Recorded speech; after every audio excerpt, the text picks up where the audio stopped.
So first, a little history. The first master plan for Prince Frederick was adopted in 1989, and it had many good parts.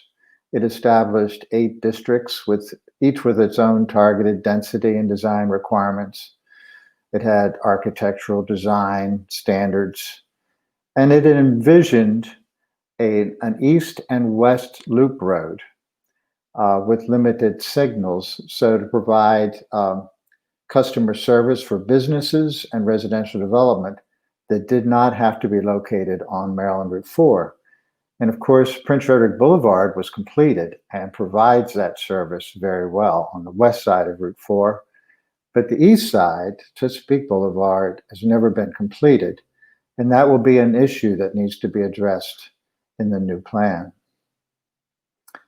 Now, a master plan for a town center is supposed to be consistent with the comprehensive plan. And the 2019 comprehensive plan contains many laudatory goals, including the mission statement that says the comprehensive plan is to maintain and or improve the overall quality of life for all citizens of Calvert County by promoting sustainable development, encouraging a sustainable and enduring economic base, providing for safety, health, and education, and preserving the natural, cultural, and historic assets of Calvert County. Of course, these elements in yellow, ACLT is very much interested in. And the sustainability approach that's in the plan is of note. It states that the environmental and natural resource chapter is to promote conservation of natural resources such as surface water, forests, open space, natural systems, and scenic areas and fisheries so that they'll be available for future generations. So when the citizen participation part of the plan kicked off in March of last year, they asked the citizens a couple of questions. First was, what do you believe is the biggest challenge for the Prince Frederick Town Center?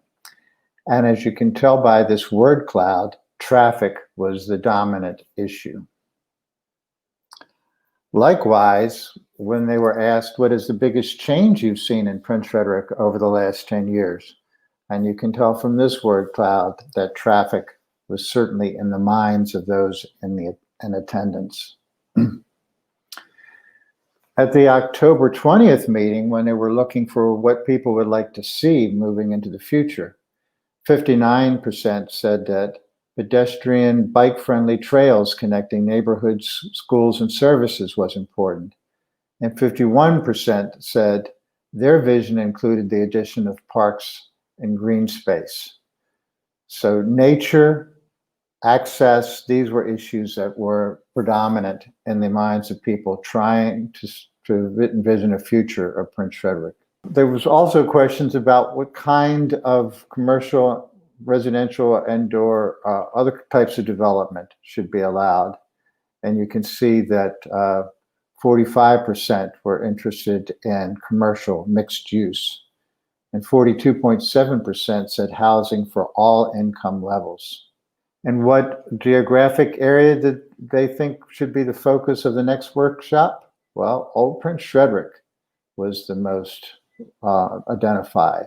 The last meeting that was held in November was on land use and transportation.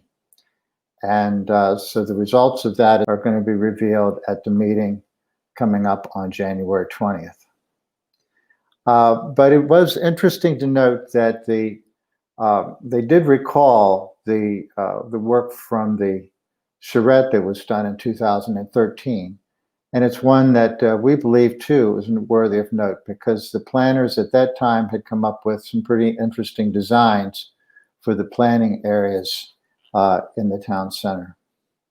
We're glad to see that the staff is picking up some of those pieces again. Overall, though, the master plan needs to and should fit within the overall planning framework that's been in existence since the first plan was adopted in Calvert County. And that talks about encouraging and directing growth to town centers in order to protect rural areas and the rural landscape. And we think that will remain to be an essential part of planning for Calvert County in the long term.